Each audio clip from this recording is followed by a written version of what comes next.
Hi chemisters, and today we're looking at reversible reactions. And what we're going to look at in particular, what a reversible reaction is, hopefully is self-explanatory. We're going to look at some examples of reversible and irreversible reactions, and again, that should be fairly obvious for some of those, especially the irreversible ones.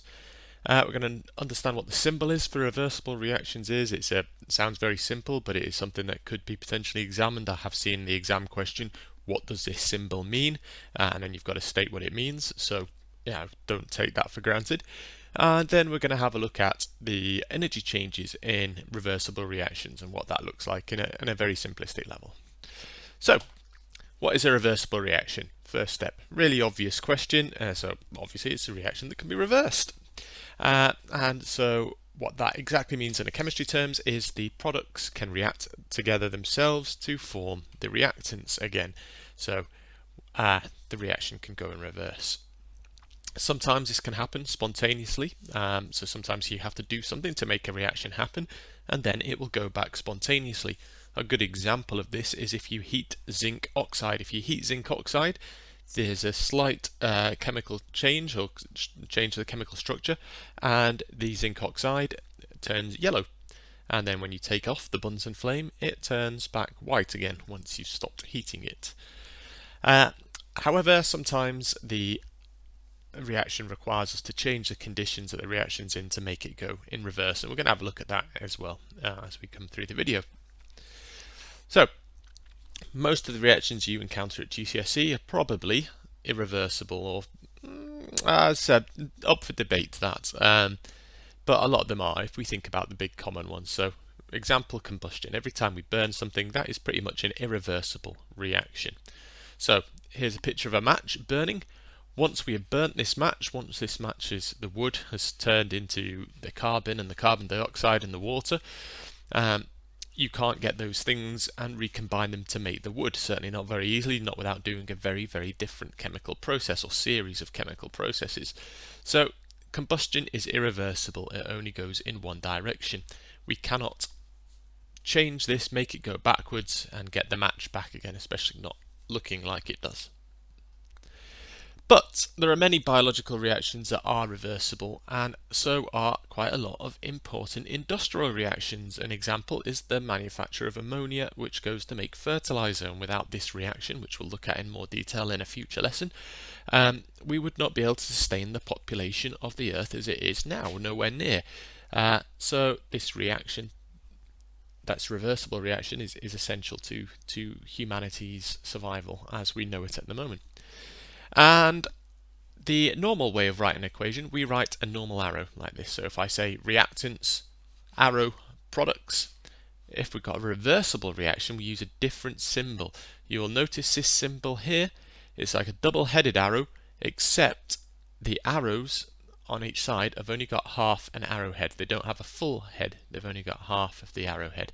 So that is a symbol for a reversible reaction. It doesn't really matter which way around these arrowheads go. But that is the symbol for a reversible reaction. You do need to know that. Now, some examples of reversible reactions, some of them you may have encountered already. Number one, hand warmers. Those things, little gel packs, they've got a little disc inside that you snap them and they heat up. If you take copper sulfate, anhydrous means without water. If you take that, it's a white powder. You add water to it, it turns to blue hydrated copper sulfate. If you heat up the hydrated copper sulfate, it turns back into the white copper sulfate. It's a reversible reaction. And then the reaction between ammonia, and hydrogen chloride to make ammonium chloride, that is a reversible reaction. It can go both ways. So these are some examples of reversible reactions. One that I suggest you learn, hand warmers are an example of reversible reactions because it's nice and easy to remember. So we'll have a look at those in more detail. So hand warmers, they contain two liquids inside the bag. Here is one that has not reacted. We can see it's clear liquids. We can see the little disc here. Here's one that's finished the reaction and it's now made a kind of like a semi-crystalline solid, and it's no longer see-through, it's now opaque. So you click that little disc and that provides the activation energy which starts the reaction between the two liquids. That reaction is exothermic, it gives out heat, and as the reaction proceeds. When you want to reverse it, you take this one and you put it in some boiling water and you add the heat back in, and it reverses the reaction. So here is something to pay attention to. As we make this reaction happen, the hand warming reaction happen, it gives out heat. So the forward reaction gives out heat. To make it go backwards again, we have to put that heat that this is giving out, we have to put that heat back in so the chemicals can store that heat. So it's quite a clever system really, isn't it? I used to have a Mr. Tickle hand warmer. I think I've left it in a school somewhere, which is a great shame because it was always good fun to boil Mr. Tickle. Another example is again back to the anhydrous copper sulfate, adding water to that to make the hydrated copper sulfate. Anhydrous copper sulfate is a white solid, and it means it contains no water. That's what the anhydrous bit means. So anhydrous, without water, no water. Hydrated copper sulfate is blue. This is the copper sulfate that you know the colour of. You see it in solution. It's blue, and the solid is blue when it's got some little bits of water dissolved in it. And here is a nice picture of some copper sulfate. We can see we've got the hydrated copper sulfate, which is the blue stuff, and we've got the anhydrous copper sulfate, which is the white stuff around it. And you can probably figure out that they've got some anhydrous copper sulfate and they've put a drop of water on the middle, and it's kind of spread out and turned the stuff that's touched the water blue. So adding water to the anhydrous copper sulfate turns it into the blue copper sulfate. If we heat the blue copper sulfate, we turn it back into the white anhydrous copper sulfate. It's reversible. This reaction is reversible.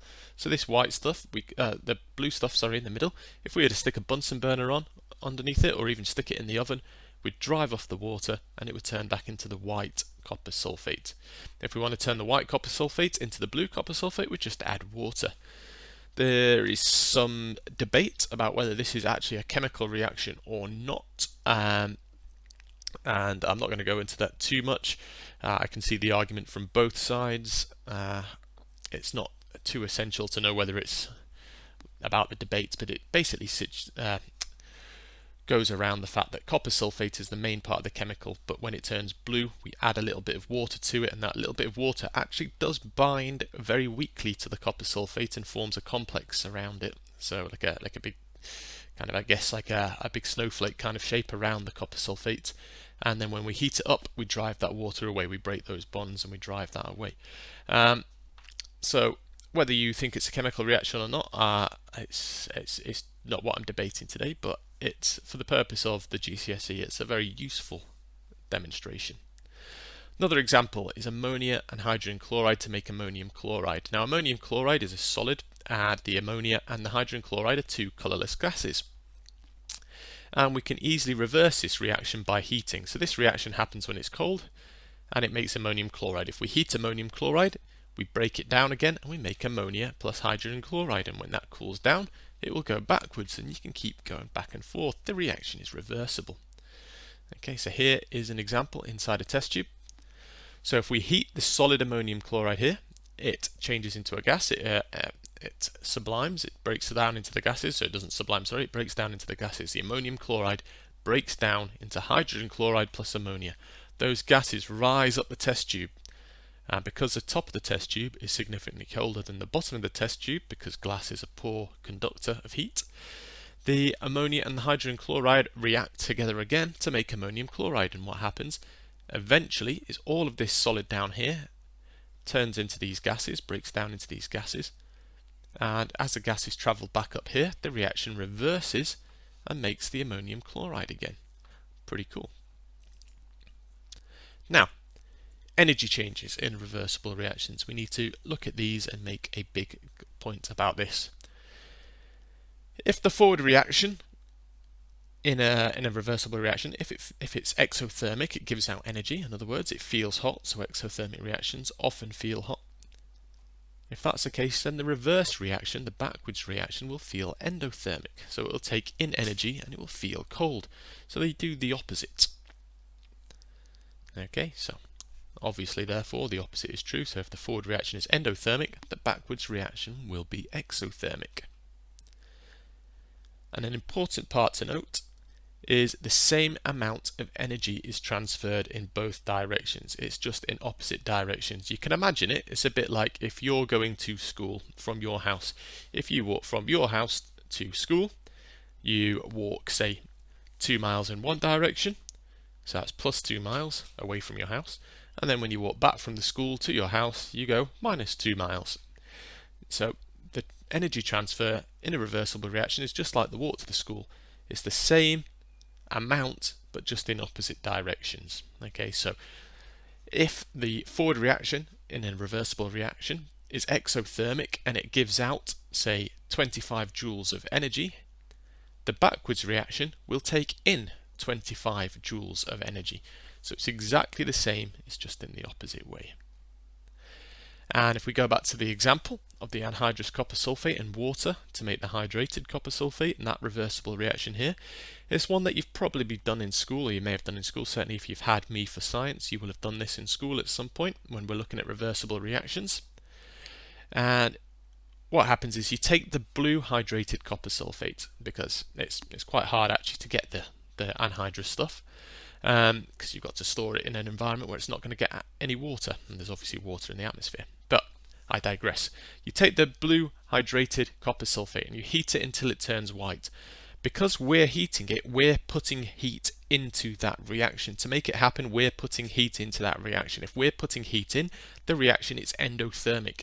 Although it will feel hot if we grab hold of it, that's not because the chemical reaction is making it hot, it's because we have put it in something that is very, very hot. So we heat it until it turns white. It's an endothermic reaction. We're putting heat in to drive off the water. You then wait for the test tube to cool down and you add a small amount of water, a couple of drops from a pipette.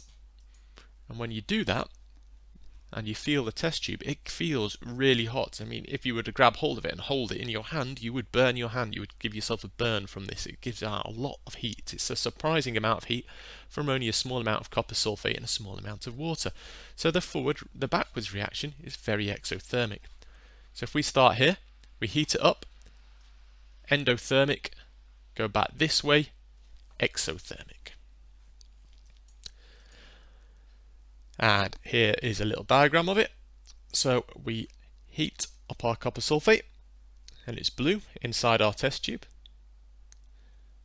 So it's endothermic. We can see steam coming off here. That steam is obviously going to rise up out the test tube. You'll actually see it condensing on the inside of your test tube. While you do it, you'll see it coming out of the test tube.